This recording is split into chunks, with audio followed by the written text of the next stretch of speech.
Hi, my name is Sarah Wolf. I am a writer. I live in Somerville, Massachusetts, which is right outside the city of Boston.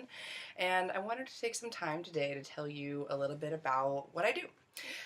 So I'm originally from Ohio. I moved here to Boston in 2002 to work in an MFA in creative writing at Emerson College, a degree that I finished in 2005.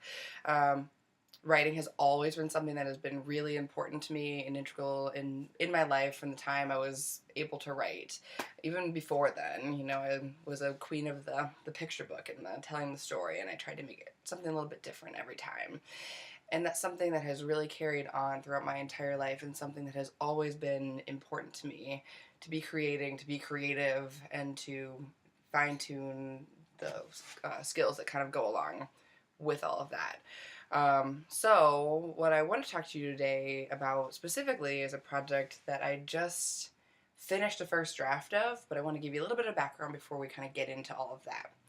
So, like I mentioned, from Ohio, went to undergraduate school at Kent State University. Go Flashes! You can't see it, but there's a Kent State flag right there on the wall. Anyway, so I, as a senior there, decided to do a senior honors thesis, which was an optional thing that you could do, and I thought, why not? Sounds like fun to me. What I ended up doing was writing a series of short stories that were based on Counting Crows song lyrics, which maybe some of you are like, what? That sounds kind of crazy, and I guess maybe it could be. When I was in college, I drove back and forth to work.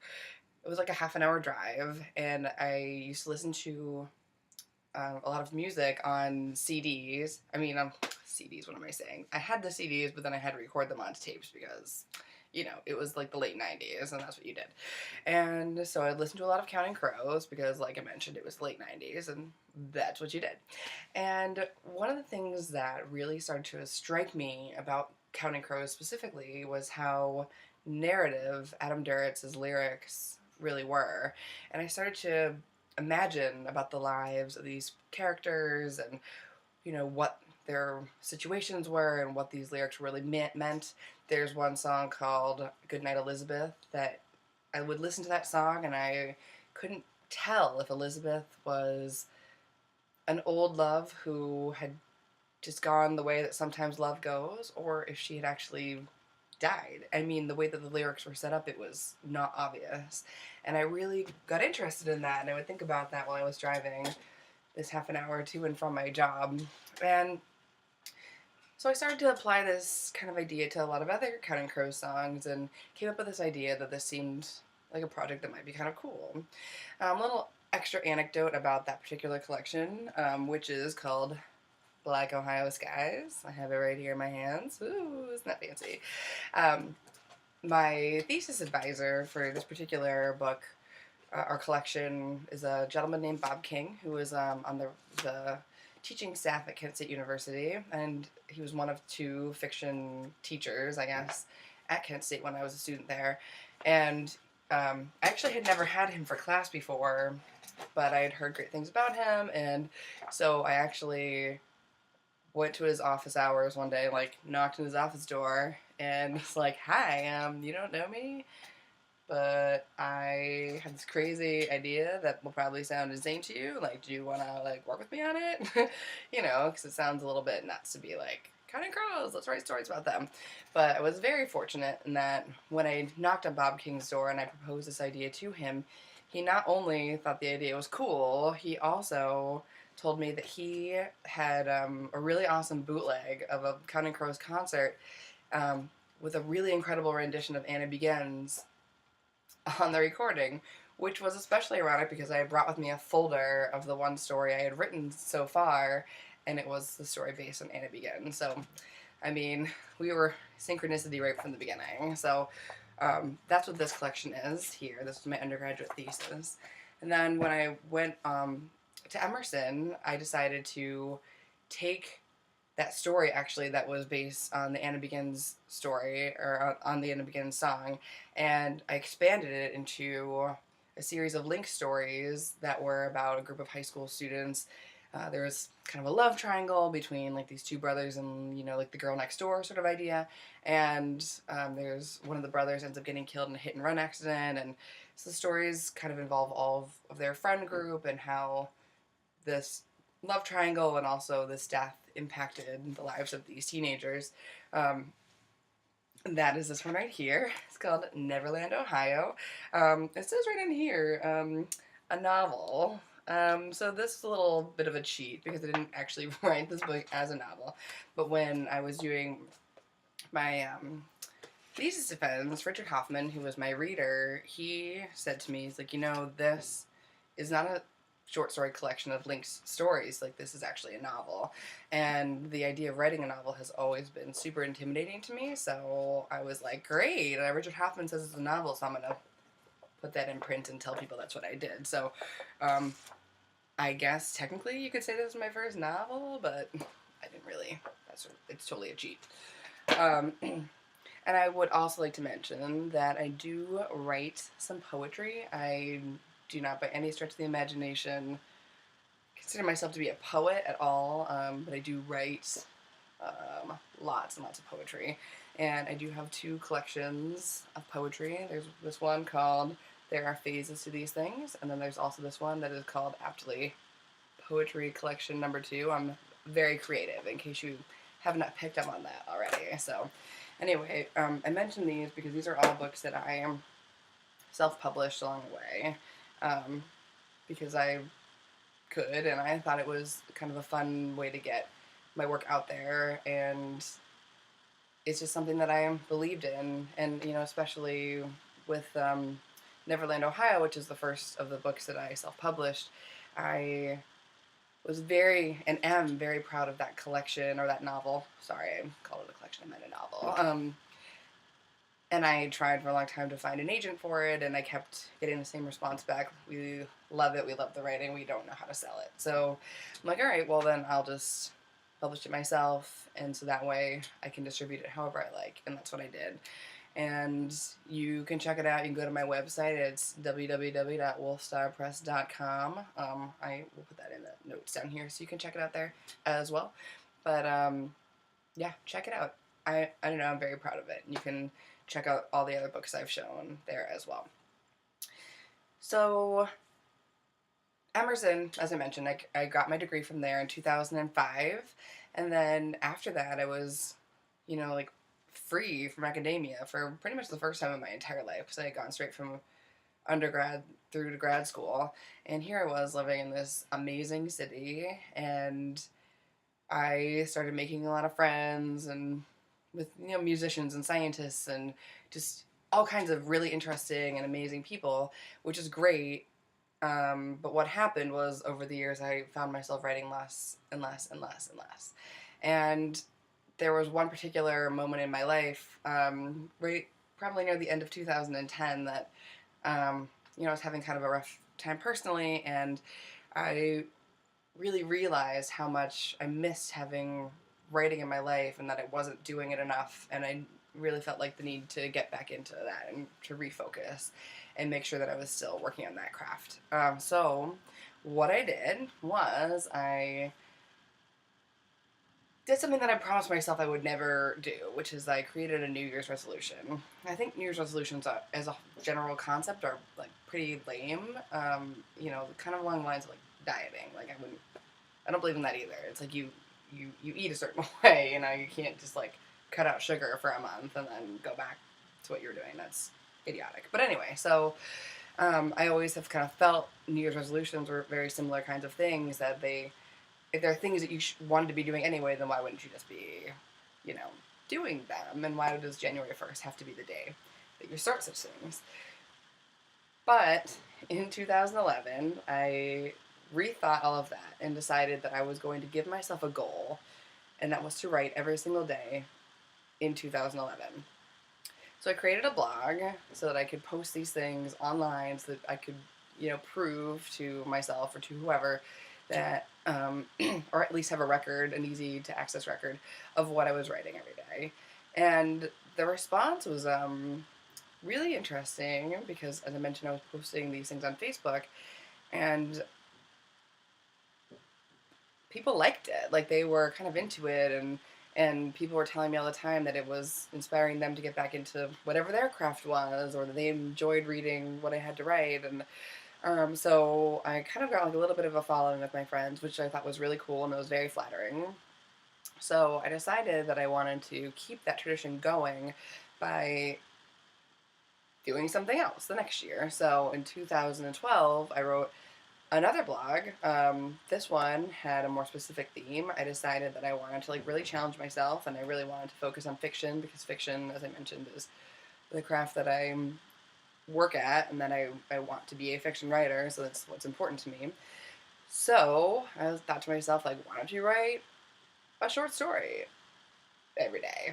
And then I like patted myself in the back, and it was like, great idea.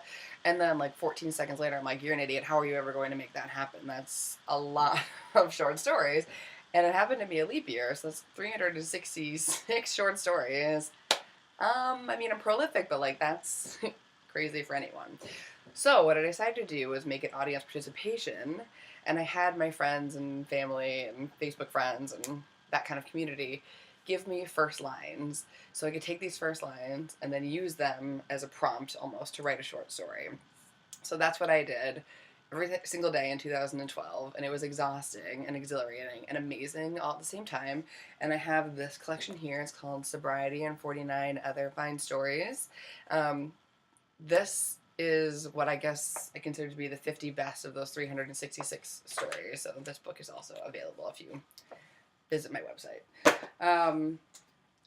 So after 2012, I wanted to keep it going again, and people liked the audience participation concept. So what I did was I decided to make one that was what I called the triple play blog. So I'd have people give me three things, any three things they wanted, and I would have to incorporate those three things into whatever I wanted. So sometimes it was a poem, sometimes it was a piece of nonfiction, sometimes it was fiction, just whatever I wanted to write. So I just had to incorporate those three things.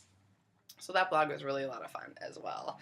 And so then, I'm like, and people are starting to get involved in this. And when I was coming up with the idea for the triple play blog, I had people who were giving me lots of ideas, like maybe you could do this, maybe you could do this, maybe you could do this. And the fact that there are so many people who are interested, I don't know, it was really cool for me, because, I just sort of was doing this to work on my own craft. I mean, it's almost like, training for a marathon or something and having people come along with power bars or water or, pro tips or massage coupons or something, to kind of keep you going, and it reinvigorated the entire process. So then we came along to 2014, but well before we got to 2014's blog. It was in June of 2013, so a full 6 months before I would even have to worry about what I was going to write every day in the next year. I was on a cross-country road trip with my dear friend April. We were sitting in Washington, D.C., eating crepes, and she turns to me and she says, so what's the blog going to be about next year? I'm like, oh my god, can I just eat my crepe? Like, what is... Are we, like, really talking about this right now? Like, I have not even thought about it. I have 6 months left of triple play, so... but, it was, like, kind of funny that she wanted to talk about it, so we started, like, throwing some ideas around, and out of her mouth came the most brilliant idea, and she said, why don't you write a choose your own adventure style blog? And I thought to myself, that is genius. And then I, told some people about it, and other people were also like, that is genius, that's so cool, and you should definitely do that. So I'm like, yeah, I'm definitely going to do that. That sounds really, really awesome. And so I was telling people, yep, that's what I'm going to do, that's what I'm going to do.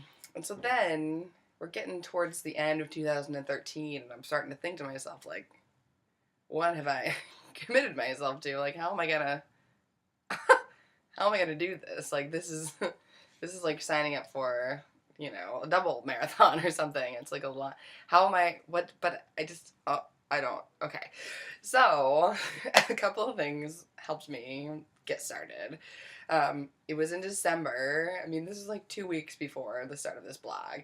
And I had kind of decided that I was going to need to write something accessible for my own life. So I'm not going to make the main character a heart surgeon, because I don't know anything about heart surgeons or how to perform heart surgery or any of that kind of stuff. So I needed to give the characters lives that were similar enough to either my own or to people that I know and living in a place like I live in order for this to fly at all. So that was pretty much all that I knew. And then otherwise, I'm like, I don't know. I guess I'll figure something out. So then I was having lunch with my dear friend Shelby. And we were sort of chatting about, life and love and all of these kinds of things that we ladies really like to talk about.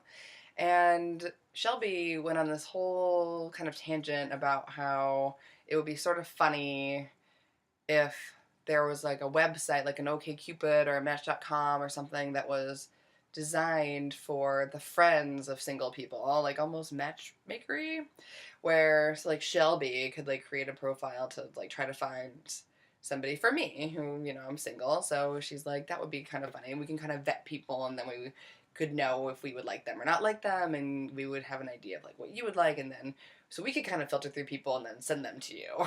And so we were sort of laughing about this idea, and then it kind of occurred to me, I'm like, this sounds very romantic comedy-ish, and that was sort of how I decided that was going to be a theme in the 2014 blog, which is called the Untitled blog. And so that was all I knew. And so then January 1st comes around and I start writing with this idea in mind. And then I created or added some family drama into it as well. And that was pretty much the last thing that I decided. Everything after that was decided by my readers. So the way that it worked was I would write a section of the story every day. I tried to keep it, on the shorter side so that people could keep up with it. I mean, I know people have other lives and they can't just sit around and spend 20 minutes reading my blog every day, which is kind of lame. People, you should really just be reading my blog every day, but whatever. I understand that you have other things going on. So I tried to make it so it would be easy enough for people to catch up. So I would write a section and then I would leave it at some kind of cliffhangery moment or closing on a scene, and then I would provide anywhere from 2 to 4 options for what could happen in the next scene or the continuation of that scene, as the case might be. And then I posted it on my blog, and then I would post it on my Facebook page, and then people could vote for what they wanted to have happen next by liking, A, B, C, D, whatever option they wanted for next. And I also gave the option for people to write in a vote, so if I did not provide the option for something that they thought should happen next, they could suggest it, and if that got the most votes, then that's what I wrote the next day. So that's pretty much how I ran it, and it was like absolutely an incredible experience. Just to give you a little bit of an idea about the plot, it was about some 2 women, they're cousins, who are the same age, actually the same birthday, and they look very much alike, so they are referred to as the twins. And the one is Callie, and she's married, and then her twin cousin, if you will, it sounds kind of weirdly Shakespearean, but anyway, her cousin, Rachel, lived with her and her husband, Jeff. And Rachel is single, and she has kind of a complicated platonic relationship with a man who her cousin doesn't like for reasons that we're not clear with at the outset, and then as things kind of go on, there's a clear history that kind of evolves and has evolved from the past, and there's all kinds of crazy antics that happen with them and characters that come in and out of the story, and it's a pretty wild ride, honestly. And I got a really loyal readership. I had some really loyal voters, and it was such a lot of fun to write. And I managed to achieve this, and I wrote every single day in 2014, and this was one that, like, it required a lot of dedication because I had to wait for the votes to come in, and sometimes I had to wait for somebody to break a tie, and there was lots of technicality things that sort of happened with this particular blog.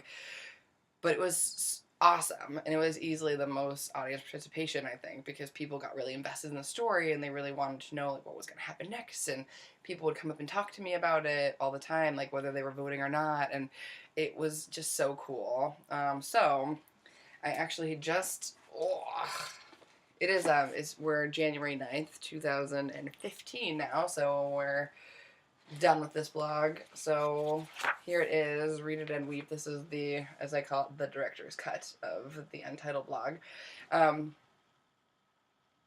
pretty freaking proud of this thing, and it's actually my goal this afternoon to sit down and start to read it, because other than going back and fact checking some things as I was going through when I was writing it, I haven't actually read the whole thing from beginning to end. And I mean, I guess I know how it ends, but I'm sort of dying to see how it all fits together. So this is a project that I'm currently working on, and I'm really thrilled about it, and I'm really excited about it, and I just wanted to tell you about it, I guess, so that you could sort of be aware of like how this crazy project came to be, and it's my hope to tell you more about it as the process is going along.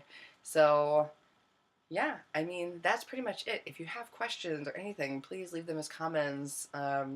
Visit my website. You can send me a message from my website, and we can kind of go from there. And you can check out my blog this year. This year is called A Sing Along 2015. I'm using songs. I have people give me songs, and I use the lyrics to inspire what I'm writing that day. And I'm also inviting any independent musicians who want me to profile them or write about their music or come to their show and talk about the experience of being at their show. Just let me know. And I am like game for that. I love music. There's almost nothing in my life more important than, well, there's writing, there's yoga, and there's music. And these are the things that keep me going besides my kick-ass group of friends. They're all amazing. I actually had the opportunity to go to MIT and speak at a meetup group there called Story Code Boston about this writing project, the Untitled blog from 2014. Law in the flesh, here it is.